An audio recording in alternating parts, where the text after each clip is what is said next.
On a commencé un petit peu en retard, mais je vais essayer de commencer moi à l'heure et puis les gens arriveront progressivement.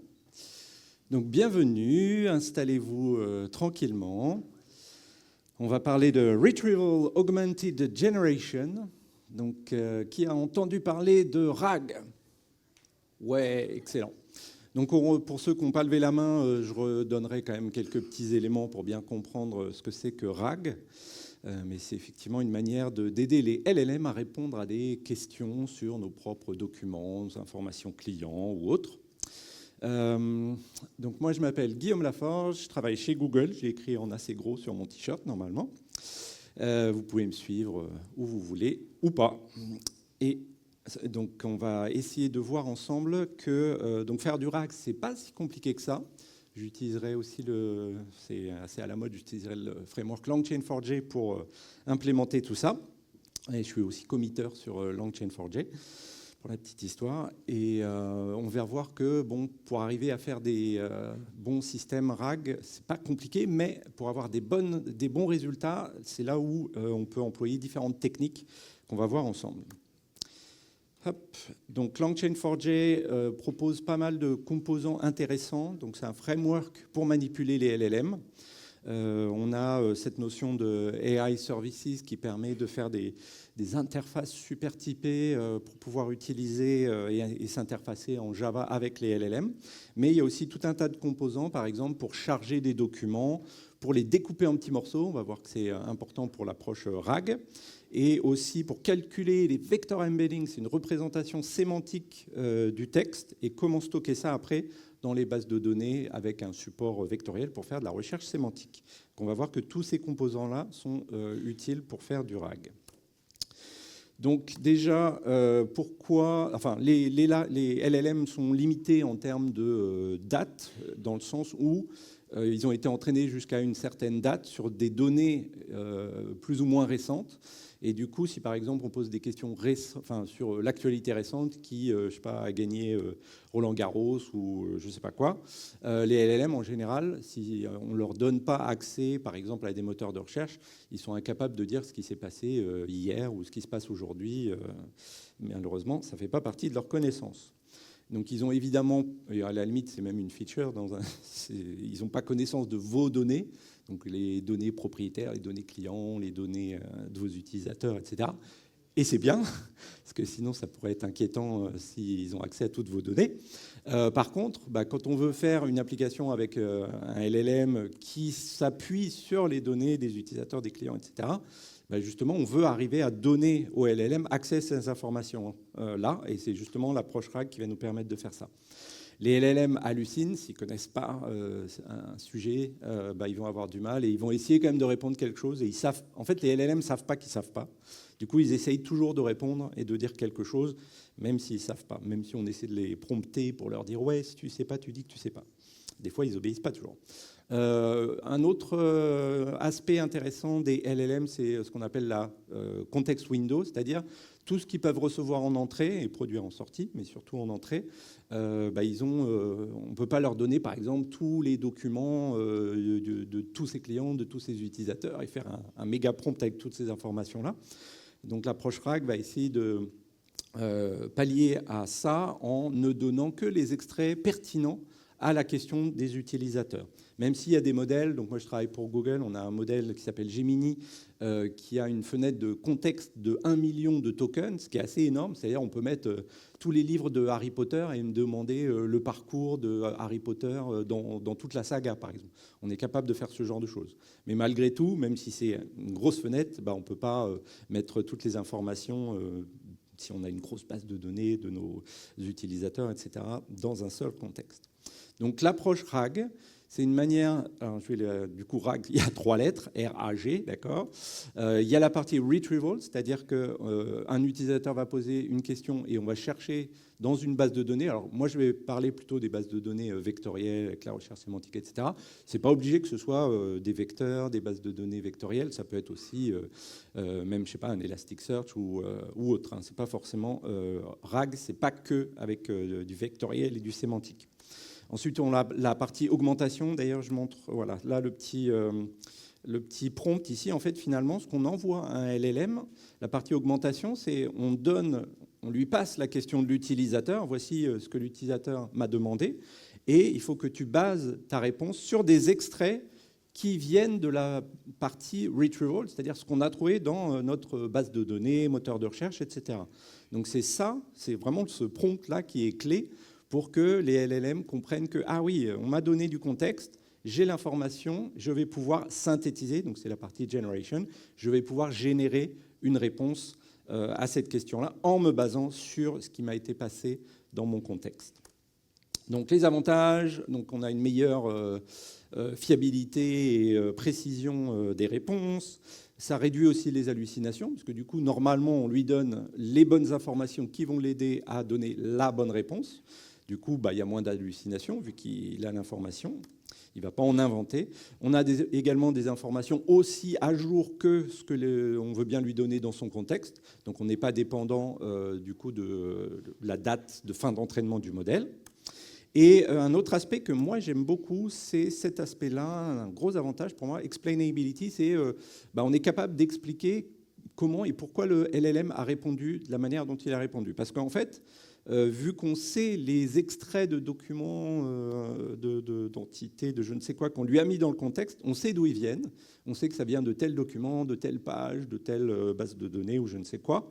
Et du coup, quand on va faire une intégration UI, UX, que ce soit un chatbot ou autre chose, on va pouvoir montrer aussi les sources, c'est-à-dire on va lui mettre des petits liens que l'utilisateur éventuellement pourra cliquer pour voir le document original ou voir juste le passage, pour qu'ils comprennent bien, ah oui, le LLM a répondu comme ça, le chatbot a répondu comme ça, parce qu'il a trouvé l'information à tel endroit.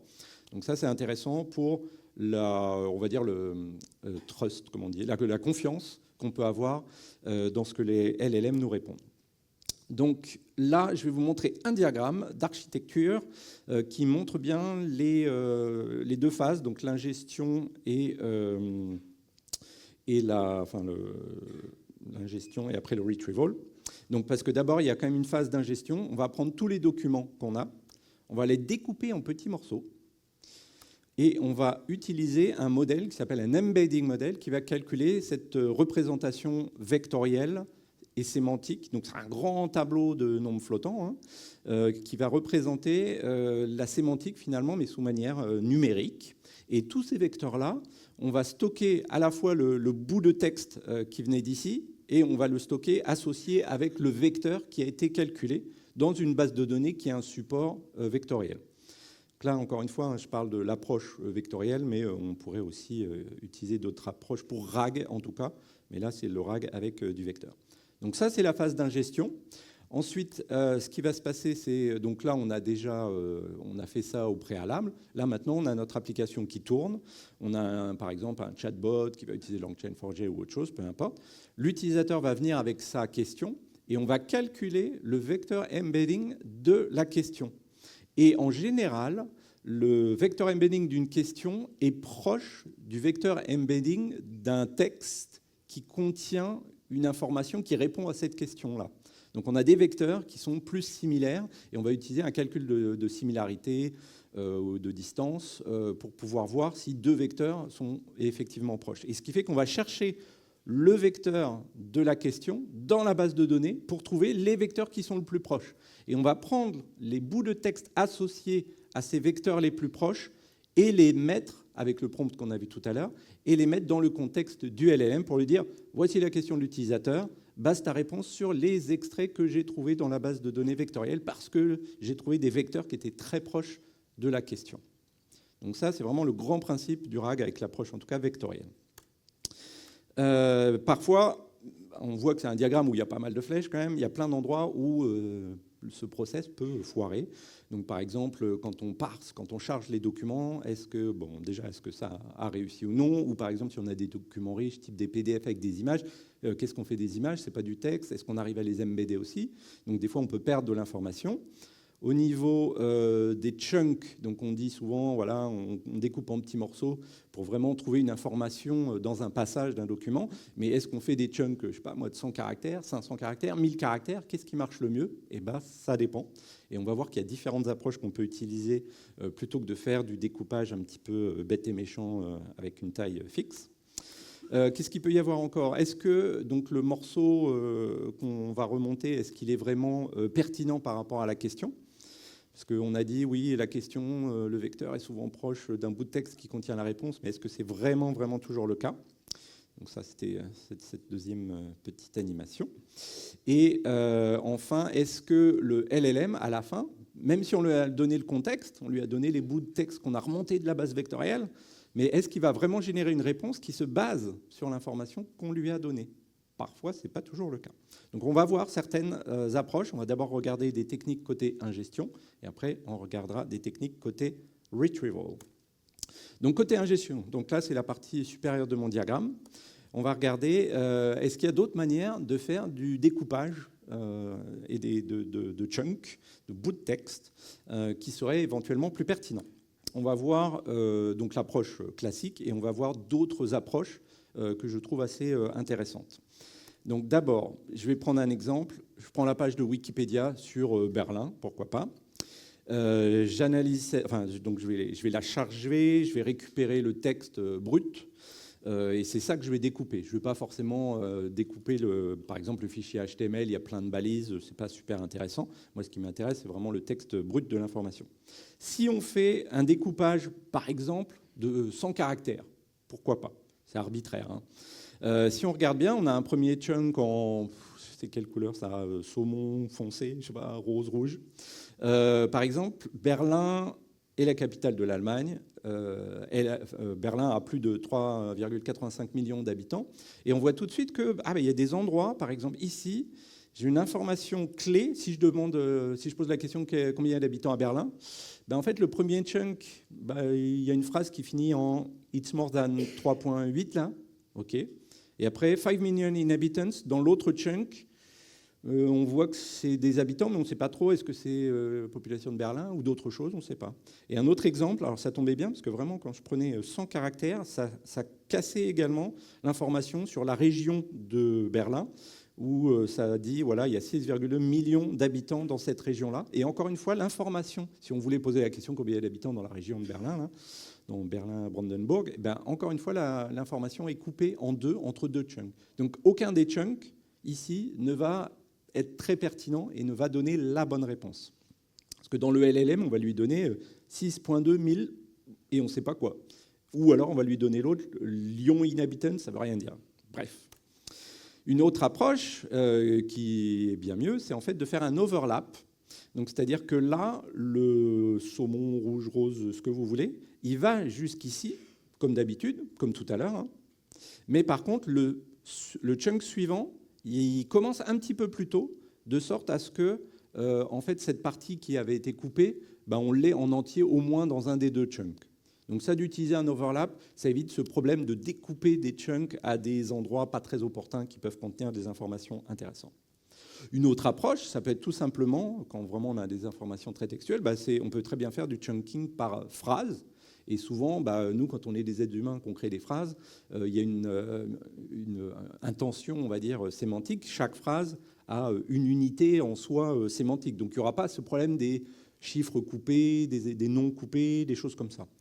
Par contre, il y a quand même un autre problème, c'est que il y a un peu cette notion de, comment on pourrait appeler ça, de référence ou de pointeur. C'est-à-dire quand on a des pronoms en français, en anglais, peu importe la langue, là, encore une fois, je veux poser la question combien il y a d'habitants à Berlin, on s'aperçoit que c'est vraiment ce chunk-là, en orangé, là, qui contient la réponse, 3,85 millions d'habitants. Mais par contre, j'ai perdu l'information Berlin, parce qu'en fait, il y a ce pointeur, ce pronom qui pointe vers Berlin. Mais je n'ai pas l'information Berlin ici, à cet endroit précis, dans ce chunk, qui pourrait être remonté dans le contexte de mon LLM. Donc, par phrase, c'est peut-être pas non plus parfait. Il y a d'autres problèmes qui peuvent arriver. Donc, il y a une approche qui est intéressante, c'est plutôt de calculer en fait les vecteurs embedding pour les phrases, mais éventuellement retourner un peu plus de contexte dans le prompt du LLM quand on fait l'augmentation. C'est-à-dire, peut-être que je calcule toujours par phrase les vecteurs embedding, mais quand je vais le mettre, je vais rajouter le contexte. Alors, soit c'est par paragraphe, soit c'est ici, voilà.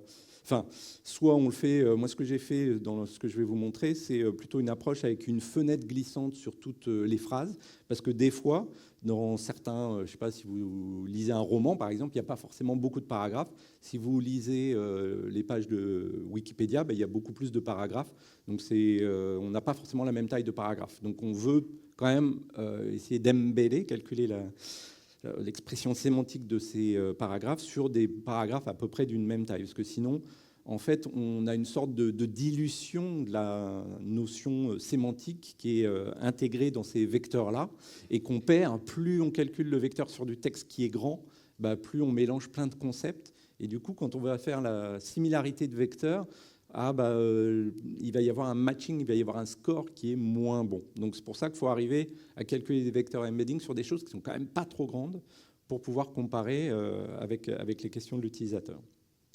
Alors c'est là où je vous montre cette première technique. Hop, alors c'est celle-ci. Et alors je ne rentre pas dans tous les détails de LangChain4j, mais ce que j'ai fait dans ce code-là, c'est que j'ai chargé mon document. Donc j'ai un fichier, j'ai une méthode qui me permet de charger, voilà, new file, et j'utilise un document, un file system document loader. Je vais le découper en petits morceaux. Ici, je me suis dit, allez, je vais faire des bouts de 200 caractères avec un overlap juste de 20 caractères. Je les découpe, donc je fais le découpage. Et ensuite, j'ai une petite méthode que j'ai créée moi-même. Alors, je peux vous la montrer, mais c'est avec des streams Java, etc., qui fait en fait la fenêtre glissante. D'ailleurs, maintenant, on devrait pouvoir utiliser la nouvelle API Gatherer dans Java 25 ou 4, je ne sais plus, pour faire ça encore de manière plus élégante. Donc là, ce que j'ai, c'est dans mon record parent-child, j'ai le texte, la phrase que je veux embedder, mais je garde avec moi le contexte des phrases environnantes. Et ce que je fais après, donc je récupère mon embedding model. Un embedding model, moi j'utilise ceux qui sont sur Google Cloud dans l'offre Vertex AI. Il y a Gemini, il y a des modèles d'embedding, etc. J'utilise mon embedding model. Je vais utiliser, là ici dans cet exemple-là, j'utilise juste une petite base de données vectorielle en mémoire. Et pour chaque association phrase avec son contexte, en fait, je vais récupérer juste ce que je veux embedder. Je vais calculer les vecteurs embedding juste des petites phrases et je vais ajouter ça dans ma base de données vectorielle. Mais plus loin, ce que je fais quand je fais la recherche, donc là, j'utilise mon search. Oui, donc ça, c'est dans ma petite base de données vectorielle. Il y a une méthode search qui me permet de dire je veux faire une recherche qui va me retourner 4 résultats dont les scores sont au moins, donc la similarité c'est entre 0 et 1, et plus c'est proche de 1, plus c'est proche. Je veux idéalement 4 résultats, mais avec des scores au moins de 0,7, et je vais calculer le vecteur de la requête de l'utilisateur qui est ici, et je vais comparer du coup avec tout ce que j'ai dans ma base. Et après, je montre le résultat. Et ici, enfin non, d'abord, il faut quand même que je fasse l'augmentation du prompt. Donc ici, alors j'ai pas mis à jour le code en version 1.0, il y a une méthode chat au lieu de generate, ça c'est encore l'ancienne version. Donc le prompt, tu dois répondre à cette question et utilise les extraits en fait qu'on a récupérés. Donc on les voit ici, je remplace la variable ici avec ce qui me vient de la base de données vectorielle, ce que j'ai trouvé comme vecteurs les plus proches. Et en fait, ce que je vais donner dans le contexte ici, donc là je le fais vraiment de manière très manuelle pour qu'on voit bien comment ça fonctionne, j'avais stocké en fait le contexte dans une métadonnée associée à la phrase. Et du coup, ce que je mets vraiment dans l'extrait ici, c'est ce contexte-là et pas juste la phrase dont j'ai calculé le vecteur embedding. Alors après, j'ai fait tourner les résultats, ces différents exemples.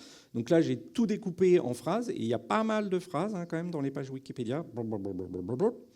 Et vers la fin, non, j'y suis pas encore, c'est vraiment tout à la fin.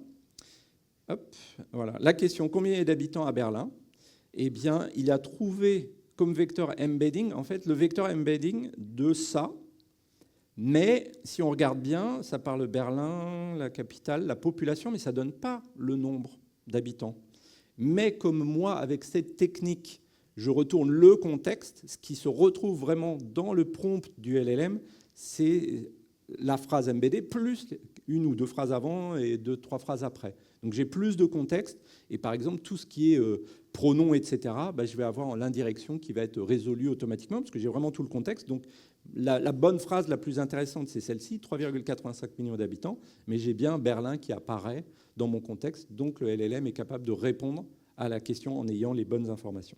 Et on voit aussi que cette approche-là, ça donne aussi un bon score. Je n'ai pas montré... je ne sais plus si j'avais un exemple de ça. L'approche naïve, en général, on a un score de 0,80 sur, sur cette phrase-là. Mais là, cette approche avec le contexte, on a plus d'informations, ni trop d'informations, et on a un meilleur score de similarité. Hop. Une autre approche que je trouve très intéressante, c'est celle-ci, donc hypothetical questions. Ce qu'on dit, voilà, un vecteur d'une question, c'est assez proche du vecteur du texte qui contiendrait la réponse à la question. Mais en fait, est-ce que intuitivement, on compare une question, on compare des réponses, enfin du texte contenant des réponses, est-ce que vraiment ça matche aussi bien que ça? Et pourquoi on ne comparerait pas des questions avec des questions ou des réponses avec des réponses? Alors ça peut paraître bizarre, mais en fait l'idée de cette approche-là, d'ailleurs donc là j'ai mis les liens sont peut-être un peu petits, mais si vous allez aussi sur mon blog, j'ai blogué là-dessus sur cette technique-là en particulier. Donc j'ai laforge.dev si vous voulez en savoir plus aussi. Donc sur cette approche-là, en fait, on va regarder alors soit paragraphe, soit avec une fenêtre de phrases, pardon. Et ce qu'on va dire, c'est on va demander quand on fait l'ingestion, on va demander à un LLM de trouver des questions auxquelles répond ce paragraphe, cet ensemble de phrases. Donc pour ce premier paragraphe de la page de Wikipédia, ce texte-là répond à quelle question? Ça répond à quelle est la capitale de l'Allemagne, quelle est la population de Berlin, dans quel état est situé Berlin, etc. Et ce qu'on va faire, donc on va toujours utiliser cette idée de décorréler le vecteur embedding du texte ce qu'on met effectivement dans le vecteur embedding, on associe toujours le vecteur et un bout de texte. En fait, on va calculer le vecteur embedding sur les questions, qui vont être du coup très proches des questions des utilisateurs, mais toujours dans le contexte, dans l'augmentation du contexte, on va passer le vrai texte, c'est-à-dire qu'on va passer tout ce bloc de phrases. Et on va voir qu'il y a de bons résultats. Alors j'ai deux démos pour ça. Soit je vous montre celle-là, soit je vous montre l'autre que j'ai fait hier. Ou je vais vous montrer l'autre. Je me suis fait une petite application où en fait, donc je donne un document, donc là toujours le premier paragraphe, et je vais utiliser un LLM alors je l'avais déjà fait, donc j'aurais pu recharger la page comme ça, qui va générer des questions. Et ensuite, on va essayer, donc ce qui est amusant, c'est que ce n'est pas déterministe, donc ça peut me proposer d'autres questions la prochaine fois. Donc là, vous voyez qu'il n'y a pas toujours le même nombre ou que ce n'est pas tout à fait les mêmes questions. Et on va faire ça. Et voilà la question, combien il y a d'habitants à Berlin? Et on va comparer un petit peu les vecteurs. Donc si on compare directement la question avec le paragraphe, on obtient un score de similarité de 0,80 blablabla. Alors que si on utilise cette approche hypothetical question, on va comparer la question de l'utilisateur avec les questions dont on a calculé le vecteur embedding. Et alors celui-là match pas mal parce que ça parle de Berlin de population, ok. Et celui-là aussi match pas mal parce que ça parle de la population dans la urbaine, dans l'agglomération, etc. Et ils ont des scores un petit peu meilleurs que celui-là. Et l'autre est moins important à montrer. Donc ce qui est retourné, encore une fois, ce n'est pas la question, mais c'est vraiment le texte associé avec cette question. Donc au final, dans le LLM, on va vraiment lui donner, dans son contexte, ce paragraphe-là qui répond bien à la question. Et donc voilà, ça c'est une approche que j'aime beaucoup. Donc ça c'est vraiment bien pour tout ce qui est application type question-réponse. Ça marche vraiment pas mal comme technique. Hop, il y a une autre approche, bon, je vais peut-être la passer, celle-là, qui est une approche qui vient d'Anthropic, qui ont sorti ça, je ne sais plus, 6 mois ou 1 an. Ils utilisent aussi un LLM, mais pour essayer de recontextualiser un morceau par rapport au contexte complet du document. Et en fait, à chaque chunk, ils vont dire, ouais, essayez de me resituer ça dans ce contexte de document. Mais moi, ça donne des résultats à peu près similaires à hypothetical questions. Mais ce que j'aime un peu moins, déjà, hypothetical questions, ça veut dire que pour tous les documents, on va faire pas mal d'appels de LLM. Donc, on va consommer autant de tokens que de tokens qu'il y a dans les documents. Par contre, l'approche d'Anthropic est pire de ce point de vue-là, dans le sens où pour chaque chunk, on donne dans le contexte tout le document encore. Donc déjà, il faut avoir un LLM qui accepte des grands documents. Bon, la plupart maintenant le font. Mais ça veut dire qu'on va consommer vraiment, s'il y a, je sais pas moi, 100 tokens, on va consommer 100 fois la taille du document en tokens. Donc ce qui peut, au bout d'un moment, avoir un coût important. Mais ça donne de bons résultats aussi. Mais je préfère l'autre approche. C'est un peu plus économique. L'ingestion, donc on utilise un embedding model pour calculer ces vecteurs sémantiques. Est-ce qu'il y a une importance à choisir tel ou tel embedding model par rapport à un autre? Eh bien, effectivement, il y a une importance, c'est que, en général, plus le modèle est gros, meilleur il est, plus il est petit, il est moins cher, mais il ne donne pas forcément les bons résultats. Mais par exemple, si vous avez une application vraiment multi-utilisateur qui viennent de pays différents, peut-être qu'ils vont poser une question en anglais, mais que la réponse est dans un texte qui est en français. Et dans ce cas-là, il faut que le embedding model soit multilingue et qui crée des vecteurs pour la même question, mais traduite dans une autre langue, que le embedding vector soit aussi proche que possible et que la traduction, finalement, n'ait pas d'impact.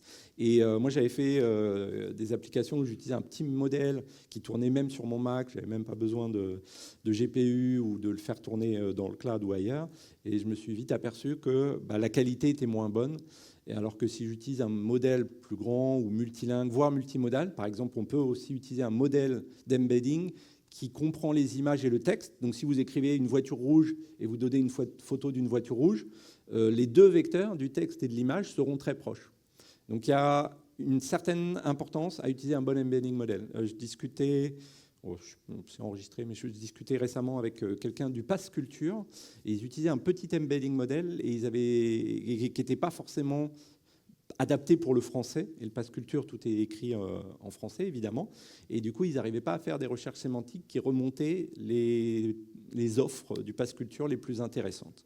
Donc le choix de l'embedding model peut être très important. Après, on a la base de données qu'on utilise. La base de données, il y a différents algorithmes pour faire la recherche parmi des tonnes de vecteurs.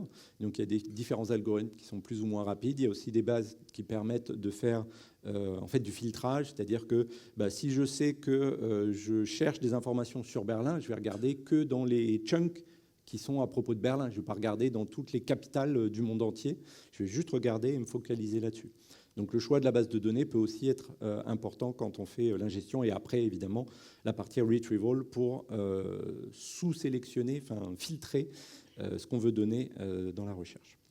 Donc maintenant on va regarder ce qui est retrieval. Donc c'était la partie basse de mon diagramme tout à l'heure, donc cette partie-là. Il y a une technique qui s'appelle query compression. Qu'est-ce que c'est? En fait, quand on est en particulier dans une application de chat, on va avoir un dialogue qui va s'établir entre l'utilisateur et le chatbot. Et en fait, l'utilisateur, peut-être qu'il va commencer avec une phrase du genre « Ouais, quelle est la capitale de l'Allemagne ?» Le chatbot, il répond Berlin. Où est-ce que c'est situé? Bon, il va nous dire c'est dans la région de Brandenburg, Berlin, machin. Et combien il y a d'habitants là? En fait, la question, c'est quoi? Si on fait une recherche sur cette question, on sait juste qu'il y a la notion d'habitants, mais on a perdu le fait qu'on cherche le nombre d'habitants de Berlin.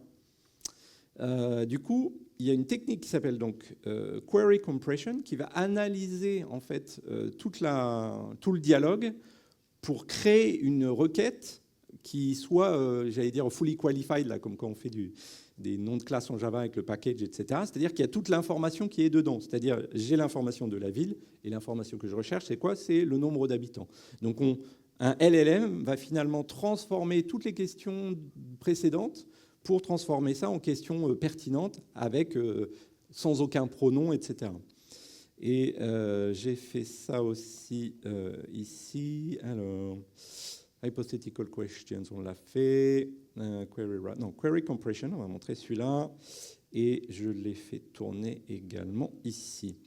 Donc, query compression, ce qui est intéressant, c'est qu'avec LangChain4j, en fait, là, j'utilise les AI services qui sont, tout à l'heure, on l'a fait vraiment de manière bas niveau. Là, on va utiliser l'approche plus haut niveau des AI services de LangChain4j qui permettent de créer des interfaces typées dans lesquelles on va plugger une base de données vectorielle, etc. Et on peut aussi, ici, alors il y a deux choses. Il y a la chat memory, c'est-à-dire pour se rappeler tout le contexte de la conversation. Mais ici, c'est de manière très, finalement, déclarative. On rajoute dans cet objet qui nous permet de faire la recherche vectorielle, on lui dit, tiens, utilise un transformer de requête. Et qu'est-ce qu'il va faire? Il va utiliser un compression query transformer pour transformer les quelques dernières questions en une seule et même question. Enfin, la dernière, recontextualiser la dernière question par rapport à la discussion. Et ça donne de bons résultats. Et par exemple, donc, si je demande quelle est la population, non, quelle est la capitale de Berlin, bon, d'abord, il me fait la recherche normale. Mais dès la deuxième question qui vient dans ma memory, dans ma chat memory, si je demande la situation, quelle est sa situation géographique, mais en fait, il va reformuler la question. Et la vraie question qu'on va chercher dans la base de données, c'est quoi? C'est quelle est la situation géographique, l'environnement, etc. de Berlin, la capitale de l'Allemagne. Donc c'est vraiment très contextualisé, on a beaucoup d'informations. Et troisième question, combien d'habitants habitent là? Ben, il ne va pas faire cette recherche sur cette question-là, mais il va faire sur cette question compressée, reformulée, quelle est la population de Berlin? Et du coup, on va, encore une fois, avoir de meilleurs résultats que si on avait simplement recherché ça dans la base de données. Et donc, ça, c'est vraiment très déclaratif à mettre en place. Du coup, moi, j'aime beaucoup. Donc, surtout quand vous faites des chatbots, c'est important d'utiliser cette approche-là. Parce qu'il y a tous les pronoms, etc. Donc, query transformation, c'est ce qu'on a fait. Tout à l'heure, on a parlé de hypothetical question embedding. Et il y a une autre, le pendant de ça, on comparait des questions avec des questions. Et est-ce qu'on ne pourrait pas comparer des documents, enfin, ou des réponses à d'autres réponses? Mais on va dire, si on a déjà les réponses, pourquoi faire ça? En fait, l'idée de cette approche-là, c'est de dire quelle est la population de Berlin? Toujours la même question. On va utiliser un LLM, pas forcément un LLM qui a toutes les réponses à toutes les questions. Il peut même halluciner une réponse. À la limite, on s'en moque. Peut-être que le LLM, si je lui pose la question, il va me dire il y a 3 millions d'habitants à Berlin, mais ce n'est pas le chiffre exact.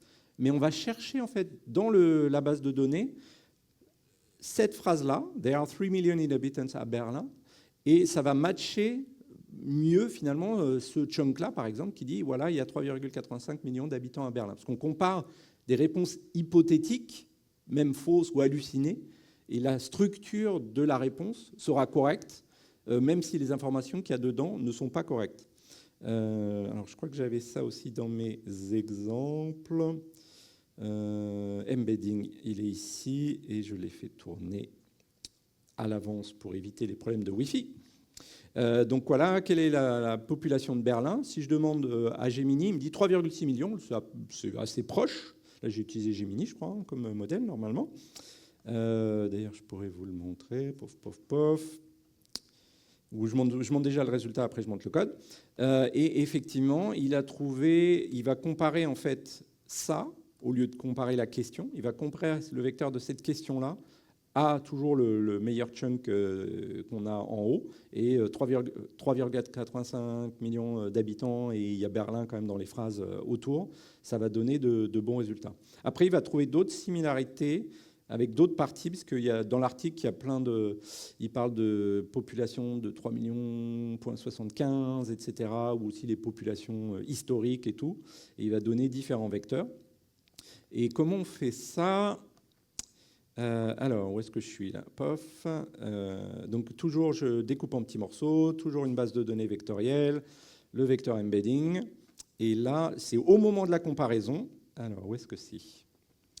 Voilà, ici, je vais lui dire réponds à la question de l'utilisateur de manière explicite. Et je précise quand même dans le prompt, fais bien sujet, verbe, complément, parce que je ne veux pas de pronoms et de choses comme ça. Et ça va être la réponse hypothétique que j'ai. Et en fait, je vais faire après la recherche directement avec cette question. En fait, donc là, dans l'exemple, là, je montre la recherche normale et la recherche hypothétique.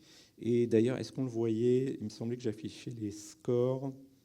Ah oui, non, pardon, d'ailleurs, je disais une bêtise. Parce que dans la sortie, donc là, il y a la recherche directe. sans utiliser hypothetical document. Et la vraie recherche, elle est ici. Et on voit que le score est un petit peu meilleur. Alors c'est genre 2%, c'est pas non plus forcément incroyablement meilleur. Mais du coup, on a voilà, un meilleur matching de vecteurs. Et donc je disais, voilà, normalement, là je faisais la recherche avec la requête originale et avec la requête hypothétique, et je montrais les deux résultats différents. Donc ça, je trouve que c'est une approche aussi intéressante. Par contre, dans les inconvénients, ça veut dire qu'en termes de latence, c'est-à-dire avant de faire la recherche vectorielle, on va faire quand même un appel à un LLM. Donc ça a un temps de réponse plus grand, vu qu'on fait une étape intermédiaire. Donc à hypothetical question, on a un peu les coûts en amont quand on fait la gestion. Là, on a les coûts par question et qui rajoutent de la latence. Donc après, il faut voir un petit peu les trade-offs, enfin les avantages et inconvénients, et puis les temps de réponse qu'on peut souhaiter utiliser, enfin obtenir au final, quoi. Query routing, c'est l'idée que on va utiliser... combien de temps j'ai ? Ouais, c'est bon. Query routing, l'idée, c'est de se dire qu'en fait, il peut y avoir des questions auxquelles on peut répondre avec RAG, ou que peut-être on va vouloir, si on sait qu'on ne sait pas répondre à cette question-là, par exemple, j'ai des données sur Berlin, mais si je n'ai pas de données dans ma base de données sur Paris, bah, peut-être que je vais utiliser un autre outil, le savoir du LLM, ou par exemple ici, une recherche dans Google, pourquoi pas dans les résultats de Google Search. Donc ça, c'est ce qu'on appelle le query routing. Je croyais que je l'avais ouvert. Ah, si, il doit être là. Et ce que j'ai fait, là, alors là, j'utilise un petit moteur de recherche qui s'appelle Tavily Search, qui est vraiment pas mal. Et du coup, ce que je fais, c'est que je charge les informations de Berlin, mais en fait, je lui fais chercher à la fois dans les informations, enfin le query router par défaut, en fait, il fait la recherche aux deux endroits en même temps. C'est-à-dire, il va quand même rechercher dans la base de données vectorielle, mais sans doute que ça ne va pas donner des vecteurs, des bons résultats, ou peut-être même zéro vecteur. Et il va faire en même temps, en parallèle, la recherche sur le web. Et par rapport à toutes ces informations-là, il va se dire, ah bah tiens, finalement, j'ai la bonne réponse quand j'ai fait la recherche sur le web. Et donc là, si je demande quelle est la population de Paris, ben, on ne va pas avoir l'information dans le document sur Berlin. Mais comme on a fait en même temps une recherche sur le web, eh ben on aura la bonne réponse. Et du coup, c'est ici, quand on définit nos AI services, que, donc là, il y a la partie où on va dire, voilà, utilise cette base de données de recherche. Et en fait, d'ailleurs, on va utiliser un Retrieval Augmenter qui va mélanger deux sources de recherche, le moteur de recherche et la base de données vectorielle. Donc on prend... Après, il y a d'autres approches pour faire du query routing où on peut utiliser un modèle de classification qui va dire, ah non, ça c'est une question sur Berlin, ça c'est une question sur Paris, et ne faire qu'une seule recherche. On peut aussi faire ça.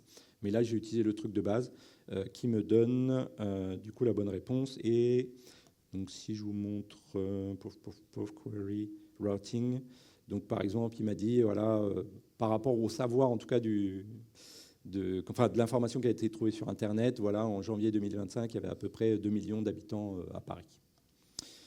OK, on va revenir là.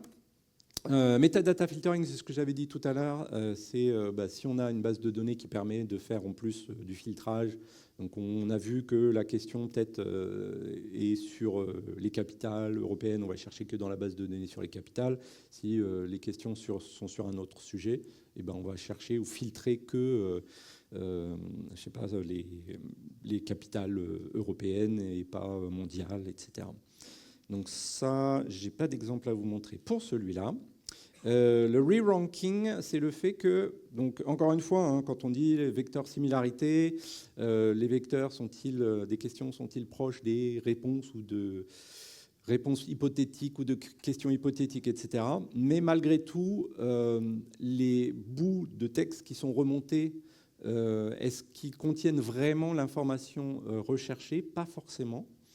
Donc il peut y avoir une grande similarité. Par exemple, dans le tout premier exemple, on avait vu que la phrase qui matchait le plus manquait certaines informations, mais c'était le contexte qui donnait la bonne réponse. Mais le vecteur celui qui était le plus proche, ne contenait pas vraiment la réponse. Donc le re-ranking, en fait, c'est de re-regarder par rapport à la question tous les chunks qui ont été remontés par la recherche vectorielle, et d'utiliser un modèle spécial qui s'appelle un modèle de re-ranking, ou dans Langchain4j, on appelle ça un scoring model, qui va réordonner ou refiltrer toutes les réponses potentielles, tous les extraits potentiels, et dire celui-là, je pense qu'il répond à la question, celui-là, je ne suis pas trop sûr, celui-là, c'est bon, et de ne donner dans le contexte, donc il y a un truc à la mode en ce moment, vous avez peut-être entendu parler de ça, c'est plutôt que le prompt engineering, c'est le context engineering, c'est-à-dire de ne mettre dans le contexte que de la bonne donnée, donc c'est un peu aussi garbage in, garbage out. Un LLM, il va mieux répondre si on lui donne de la bonne donnée que de la mauvaise donnée. Et à faire ça dans, je crois que j'ai l'exemple ici, le re-ranking dans LangChain4j, c'est aussi un truc qu'on configure assez facilement. Donc là, par exemple, je dis que je vais utiliser donc un scoring model, c'est le terme employé par LangChain4j. Et quand je fais du coup ma recherche vectorielle, en fait, je vais utiliser cet agrégateur de contenu qui va réordonner les résultats et ne sélectionner que ceux. Donc ça, c'est un autre score, hein, ce n'est pas le score de la similarité, c'est le score de re-ranking, parce que des fois, il arrive, alors je vais regarder si dans l'exemple que j'ai fait tourner, on voit bien ça, re-ranking. Par exemple, donc, quelle est la population de Berlin? OK, il me retourne ça. Pof, pof, pof. Alors, donc la similarité, est-ce qu'on la voit? Je ne sais plus si je l'imprime. Ça doit être, ouais, non. Attends, il faut que je regarde, je ne sais plus ce que j'ai fait. Pof, pof, pof, green. Ça, c'est la requête. Et après, j'affiche quoi? Les sources, ça, d'accord. Et les scores. Pof. Non, les scores sont plus là. Oui, alors, ou alors je les monte 2 fois, je ne sais plus ce que je fais. Enfin, en tout cas, non, ça doit être le score de re-ranking, effectivement, que je montre. Et donc, parmi tous les chunks qu'il a remontés, par exemple, à un moment, il avait retourné ce chunk-là, qui matchait bien en termes de... Je devrais montrer la vecteur similarité en même temps que le score de re-ranking.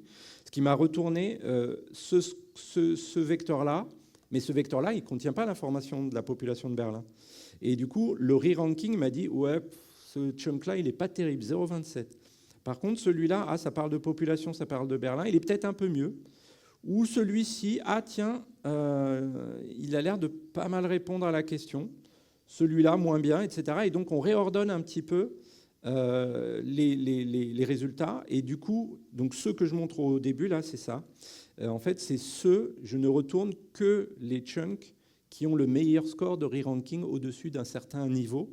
Et donc, au lieu de retourner tous ces chunks-là, donc 1, 2, 3, 4, 5 chunks, je n'en retourne que 2. Et ces 2-là sont pertinents par rapport à la question posée par l'utilisateur. Donc, le re-ranking permet de filtrer et de réordonner et de donner du coup les bons vecteurs et de n'augmenter le contexte qu'avec les bonnes informations. Donc, re-ranking, et je vais finir par autre chose. Donc là, on a vu des questions assez simples, mais toutes les questions des utilisateurs ne sont pas forcément si simples que ça, et ce n'est pas toujours facile d'y répondre. Donc l'exemple que je vais montrer, c'est une approche agentique du RAG. Et pour ça, on va utiliser, donc dans les agents, des agents IA, c'est quoi? C'est un LLM avec une mémoire, avec des outils. Donc c'est ce qu'on va voir ici, qui utilise le function calling et une manière aussi de planifier. C'est un peu ça l'équation, on va dire, des agents. Donc ça veut dire que des LLM ont accès à des outils pour trouver une information. Donc on va voir comment on va faire ça avec LangChain4j. Et un petit rappel sur ce que c'est que le function calling, en fait, c'est un LLM, on lui dit, par exemple, tiens, j'ai oublié aussi de changer le nom de la ville ici, des fois je le change, dans les slides au moins, à défaut de le faire dans changer Berlin en autre chose. Quel est le temps qu'il fait à Lyon? En fait, quand on va appeler le modèle, le LLM, on va lui donner la question de l'utilisateur, mais on va lui dire, tiens, il y a aussi des fonctions qui existent qui pourrait t'aider à répondre. Et typiquement, le LLM, si on ne lui donne pas cette fonction-là, il va dire j'y connais rien, moi, en météo, je ne sais pas quel temps il fait. Mais le fait qu'il y a une fonction qui existe, qui puisse être appelée, en fait, le LLM, il va répondre à notre application. Tiens, est-ce que tu pourrais appeler pour moi la fonction getWeather avec le nom de la ville? Donc tout ce qui est en gris clair, c'est des choses que l'utilisateur ne voit pas. L'utilisateur, il voit juste les grosses flèches en noir. Mais notre application, elle voit ça. Et LangChain4j fait l'appel automatique des fonctions. Et du coup, il va appeler getWeather localement, qui va peut-être appeler, je ne sais pas, les API de Météo France. Météo France qui répond, il fait soleil ici à Sophia Antipolis, par exemple. Et on va retourner automatiquement au modèle, voici la réponse qu'on a obtenue en appelant cette API-là. Donc parfois, il y a un peu un abus de langage en disant les LLM appellent des fonctions. En vrai, ils appellent rien du tout, mais ils demandent en retour tu pourrais appeler ça pour moi, s'il te plaît, et après, je pourrais peut-être te répondre. Donc on lui donne la réponse même en JSON indirectement, et le modèle est capable de répondre et ben voilà, il fait beau dans telle ville, parce qu'il a eu l'information de l'API. Et ça, c'est important, c'est la manière dont les LLM vont être capables d'interagir avec le monde extérieur grâce au function calling. Donc, voilà, les agents, c'est quoi? Ça planifie, ça utilise des outils, ça réfléchit, ça décide dans quelle étape faire les choses, etc. On peut avoir des multi-agents aussi. Moi, j'ai utilisé justement un multi-agent. Et l'idée, c'est que, imaginons un cas un peu plus complexe où la personne, au lieu de poser une question simple, elle pose en quelque sorte 3 questions en une. Ici, la personne s'intéresse aux origines de la ville, quand est-ce qu'elle a été fondée, sa population et la situation géographique. En vrai, c'est 3 questions. L'utilisateur devrait poser 3 questions différentes. Mais si on fait une recherche bête RAG, en fait, il y a déjà 3 notions dont les vecteurs sont dilués en fait, dans le même espace d'embedding. Et ce que j'ai fait, moi, ici, c'est qu'en fait, je vais utiliser un agent qui va d'abord... Donc, je lui donne le planning, les instructions qu'il va avoir à faire. Je lui dis, essaie de voir s'il y a un ou plusieurs sujets dans cette question-là. Alors, j'utilise hypothetical question dans cet exemple-là. Donc, il va créer des questions associées à ces sujets-là. Donc, population, géographie, etc. Et il va devoir faire une recherche vectorielle sur ces 3 sujets-là. Et après, collecter toutes les réponses. Mais en fait, cet agent-là, il va falloir qu'on lui adjoint... merde, c'est quoi le mot en français? On lui adjoint, ouais, on lui adjoint. Du coup, ouais, parfait. On lui adjoint du coup un outil. Donc j'ai créé un outil avec LangChain4j, qui est mon outil d'histoire géo, on va dire. Et c'est lui en fait qui va faire appel à la recherche, faire la synthèse des topics, etc. Donc il va pouvoir, en fait d'ailleurs la flèche, il faudrait que je la mette ici. Et en fait cet outil lui-même là utilise son propre agent. C'est lui en fait en vrai qui fait la recherche. Il faut que je change la flèche ici. En fait, elle va de là à là, plutôt. Ce sous-agent-là va être responsable d'un topic, d'un sujet, de faire la recherche vectorielle et de créer le résumé de la réponse. Donc, nous, on a vu pour l'instant que des agents qui faisaient ça, mais là, on a un agent un peu de plus haut niveau qui découpe les choses en plusieurs questions. Donc, celui-là, il va faire la recherche sur la population. Un autre appel, il va faire la recherche sur la géographie, etc. Et à chaque fois, il retourne un sujet, enfin un résumé de cette question-là. Et là, on collecte tous les résumés et on va les retourner. Donc, je vais vous montrer à quoi ça ressemble avec le dernier exemple, Agentic RAG. Donc, Agentic RAG, il est par là. Donc, ce que je fais, c'est ici, j'ai mon assistant global, celui de plus haut niveau, celui qui était à gauche. Je vais lui adjoindre mon outil de recherche qui est ici, History Geography. Et donc là, je lui dis, voilà, écris-moi la question, c'est la question d'utilisateur, écris-moi un rapport sur la population de Berlin, etc., ses origines et tout. Mais en fait, donc lui, cet assistant-là, on lui a donné un outil, Histoire-Géographie, qui est ici. Alors, qu'est-ce qu'il y a dedans? En fait, pour donner des outils dans LangChain4j à un LLM, en fait, on crée des classes annotées avec @tool. Et là, ça dit, cette méthode-là, c'est un outil qui va être exposé et auquel le LLM pourra avoir accès. Et en fait, lui, dans cet outil-là, c'est là où je crée un autre agent qui implémente cette interface-là pour faire la recherche, du coup, avec la base de données vectorielle. C'est pour ça que là, on voit le content retriever, l'embedding model, etc. C'est lui qui va faire la recherche vectorielle et après créer le résumé de chaque sous-topic et renvoyer tout ça ici dans l'agent principal dans lequel on lui a donné les détails de comment il doit faire les choses. Et effectivement, on va voir. Alors, il a identifié différents sujets. Il va faire d'abord une première recherche sur population de Berlin. Il va encore faire d'autres recherches avec d'autres questions, les tendances démographiques. Là, on voit qu'il passe à un sujet plutôt géographique, quoi. Et à chaque fois, donc, pour chaque sujet, il va pouvoir créer un rapport. Il peut poser plusieurs questions, même s'il y avait 3 topics, là, on va voir qu'il y a, alors attendez, en rose, 1, 2, 3, 4, 5, 6 questions, 7 même. Des fois, il m'en fait que 3. Oh, 8. Alors là, il a été généreux. Il a fait 8 recherches avec différentes questions pour répondre à ces 3 sujets de l'utilisateur. Et à la fin, en fait, il va faire une synthèse des 3 rapports sur les 3 sujets et donner la réponse finale. Donc ça, c'est une approche agentique du RAG qui répond à des questions plus complexes que simplement rechercher une information particulière. Donc, toutes les questions ne sont pas forcément simples. Donc, il y a des questions où c'est facile d'y répondre, c'est juste oui ou non, etc. Il y a des questions qui sont plus compliquées. Donc, plus c'est rouge, là, plus c'est des questions de type compliqué. Les questions multi-hop, c'est à plusieurs sauces. C'est-à-dire, si je demande quel est le prénom de la femme du président du pays dans lequel la capitale a la Tour Eiffel. En fait, là, il y a genre 5 questions, en fait. Il faut trouver Tour Eiffel, c'est où? C'est à Paris. Ah oui, Paris, c'est la capitale de la France. La France, en ce moment, c'est Macron, le président. Macron, sa femme, elle s'appelle Brigitte. Macron, le prénom, c'est Brigitte. Mais il y a 5 questions dans une pour trouver la bonne réponse. Parce qu'on ne peut pas faire une recherche sur cette grande question-là, ça ne donnerait rien d'intéressant.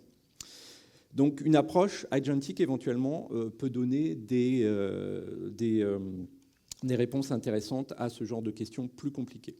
Donc, souvent, on me pose la question, mais du coup, on a vu plein de techniques, laquelle je dois utiliser? Et je vais faire la réponse d'un bon consultant, c'est-à-dire, ça dépend, parce qu'il va falloir... Donc là, c'est un autre sujet complet qui me prendrait encore 1 heure. Il faut parler d'évaluation.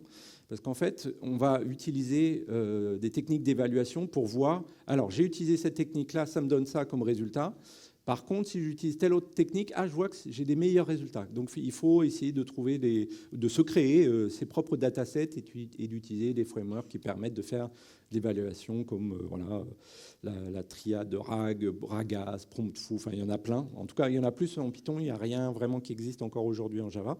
Mais il va falloir évaluer, mesurer pour savoir si c'est pertinent ou pas. Donc ça, c'est mon conseil pour vous. Donc merci beaucoup pour votre attention et je serai ravi de répondre à vos questions.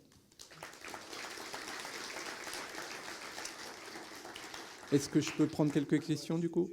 Ouais. Juste avant de passer aux questions-réponses, 2 petites choses. À la fin de la conf, vous avez sur le site de Riviera Dev la possibilité de voter, enfin de laisser des commentaires sur la Votez pour moi. Voilà, donc votez pour lui. Positivement. Positivement, tout à fait. Et puis ensuite, pour le repas, donc ça, en bas, vous pouvez répartir entre l'extérieur et l'intérieur pour la partie de Soka. Voilà. Alors j'ai vu, il y a plusieurs questions. Je ne sais pas par où on commence. Ici. Merci beaucoup pour la présentation. Donc, j'ai 2 questions rapides. La première, c'est vous avez dit justement qu'aujourd'hui, on a des modèles qui ont vraiment des contextes assez grands. Ouais. Est-ce que vous avez justement essayé de comparer si on a des documents qui font peut-être 300-400 pages qui peuvent rentrer dedans, la qualité des résultats des 2 approches, est-ce qu'il faut plutôt faire du RAG parce qu'on va quand même mieux cibler, ou est-ce que justement... Donc, ouais, RAG versus long context. Donc ça, c'est une très bonne question. Et effectivement, moi, un truc que j'ai noté, alors je ne l'ai pas évalué correctement, il y a une approche aussi hybride où en fait, on peut combiner les deux. C'est-à-dire, tu vas faire une recherche vectorielle, ça va te remonter des vecteurs, mais tu sais d'où vient, de quel document ça vient. Et en fait, ce que tu peux faire, c'est quand même tirer parti de l'approche de long contexte pour dire, finalement, dans le long contexte, j'en profite pour ajouter 3-4 documents qui contiennent toutes les informations. Donc, ce qui fait que, je ne sais plus, il y a un exemple, genre, je veux annuler mon contrat, mais en fait, si tu es dans le contrat Enterprise, en fait, tu n'as pas les mêmes conditions. Et en fait, tu retournes juste le bout, mais tu n'as pas vu qu'en fait, dans les termes du contrat, en fait, tu n'avais pas le droit à ce remboursement de je ne sais pas quoi. Et cette approche-là, si par contre, tu avais donné tout le texte, tu aurais eu tout le contexte et tu aurais eu la bonne réponse. Donc, ça peut être intéressant éventuellement de fusionner un petit peu les deux, plutôt que de faire soit l'un, soit l'autre. Ouais.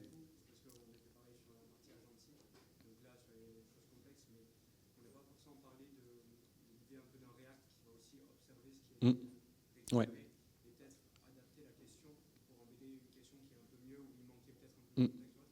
Est-ce que justement vous avez essayé aussi de faire une approche Ouais. itérative pas essayé l'approche React donc pour améliorer. Donc React, c'est vraiment, on réfléchit, on agit, on essaie de mettre à jour. Donc il y a une sorte de boucle de feedback d'amélioration. J'ai pas testé ça. C'est vrai que ça peut être pas mal parce que en plus on peut éventuellement avoir le LM qui repose des questions supplémentaires pour essayer de préciser la question et du coup de faire une meilleure recherche. Donc ça peut être une bonne approche aussi. Je l'ai pas testé. Il y a encore plein d'autres approches, les approches graph, RAG par exemple, quand on utilise des bases de données plutôt orientées graph. Il y en a plein et je ne peux pas non plus toutes les... Enfin, je devrais faire une université peut-être plutôt pour pouvoir couvrir tout ça. Et GraphRag, par exemple, je n'ai pas joué avec non plus. Mais ouais. Il y a une question là-bas. Ouais. Ouais. Ah oui, alors attends, je peux juste te remontrer le code vite fait. C'est vraiment hypothetical question. Il était où? Là. En fait, à un moment, donc quand je fais l'ingestion, alors, l'ingestion, je ne sais plus si je l'ai montré. Non, mais du coup, je ne l'ai pas montré, en fait, le prompt. Oui, tu as raison. En fait, ici, à un moment, donc je split toujours mon texte, d'accord, par chunk. Et en fait, à un moment, ici, pour chaque chunk, donc en général, je fais des plus gros chunks, parce que je ne veux pas faire 150 appels au LLM, parce que ça prend du temps à faire l'ingestion, du coup, si on fait trop d'appels. En fait, j'ai un prompt particulier qui dit, voilà, pour ce paragraphe-là, cet ensemble de phrases, crée-moi 10 questions claires dont la réponse pourrait être contenue dans le texte de ce chunk-là. Et en plus, je précise quand même, utilise pas de pronoms, soit explicite, sujet, objet, question, etc. Parce que je veux vraiment des phrases, des questions bien qualifiées qui contiennent toutes les informations. Mais du coup, c'est ça l'information, je pense, qui te manquait. C'est le prompt, c'est-à-dire pour chaque chunk, je demande à un LLM, génère-moi les questions. Et ensuite, j'embed les questions et je stocke le chunk du texte, mais pas le texte de la question qui est générée. Ouais, ça c'était oui, l'information clé, merci. Je ne l'avais pas mise. Oui.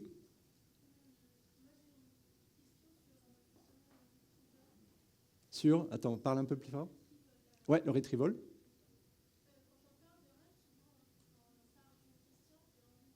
Mm-hmm.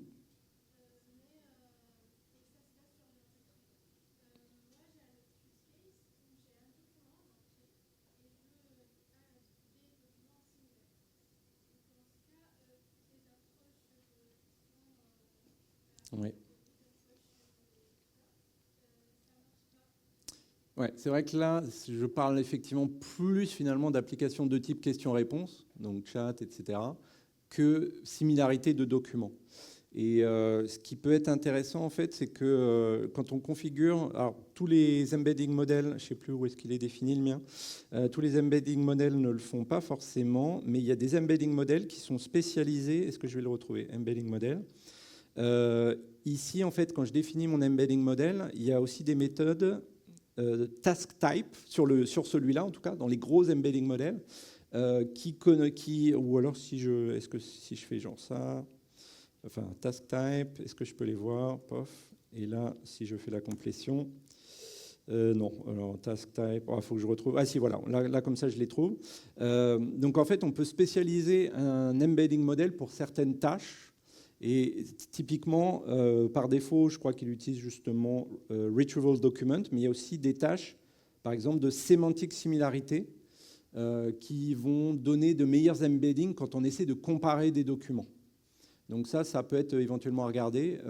Et même les approches, alors on ne va pas utiliser, par exemple, Query Compression, on n'a pas besoin, Hypothetical Questions, etc., on n'a pas besoin d'utiliser ça.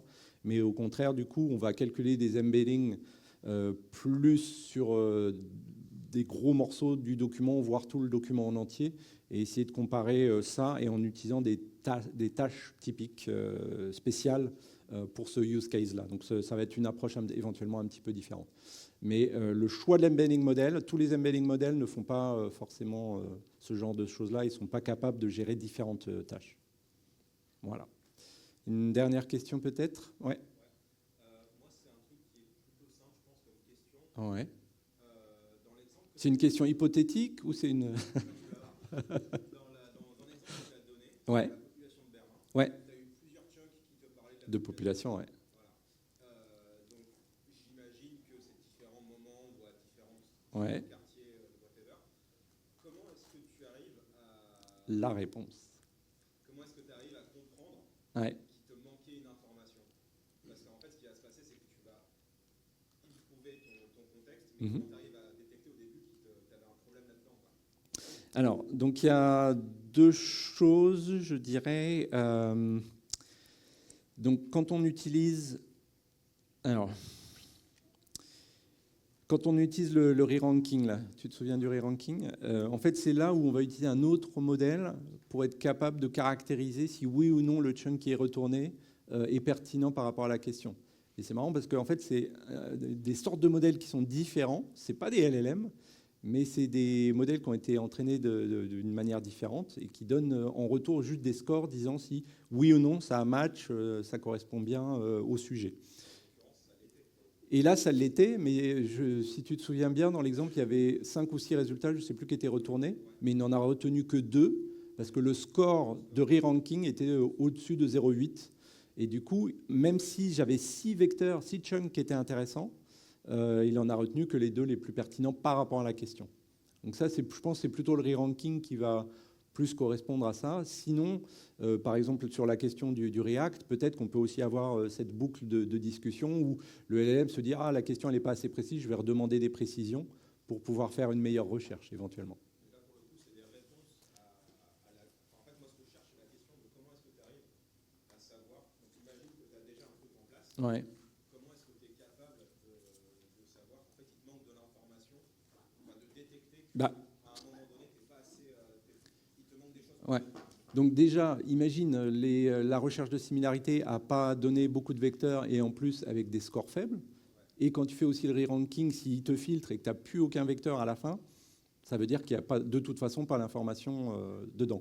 Alors il y a encore un, donc il y a re-ranking, il y a ça. Il y a aussi, attends, c'était quoi l'autre que je voulais dire, pas le re-ranking, mais attends, j'avais une autre idée, c'était quoi? Ça y est, je perds le fil. Bon, je ne sais plus. Non, j'avais trouvé une autre idée qui était intéressante à explorer, mais j'ai oublié. Ça me reviendra peut-être. Voilà, plus de questions? Oui. T'es où? Ah, je te vois. Oui.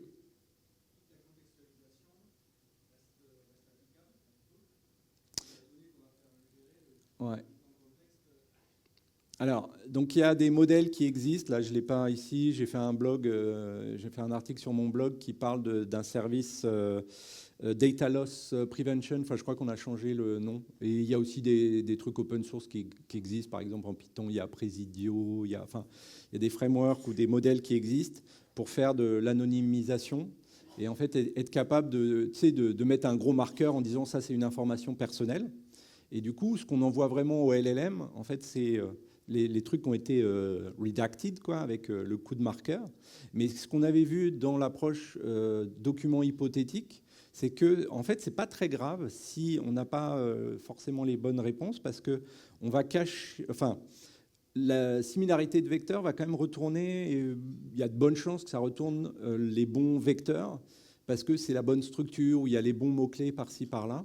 Et en fait, tu as le processus inverse, donc le modèle va répondre toujours en utilisant quand même les marqueurs, et on va pouvoir enlever ces marqueurs-là de manière locale, on va dire, pour remettre les bonnes valeurs qu'il y avait éventuellement à l'origine. Donc ça peut être une des approches pour ces problèmes d'anonymisation. Après, il y a d'autres approches, hein, d'avoir des modèles locaux, mais est-ce qu'ils sont assez forts ou pas? Pas forcément, mais il y a différentes approches, hein, de toute façon, pour la partie privacy, anonymisation, etc. OK? Parfait. Bon, eh bien, bon appétit. Merci beaucoup encore.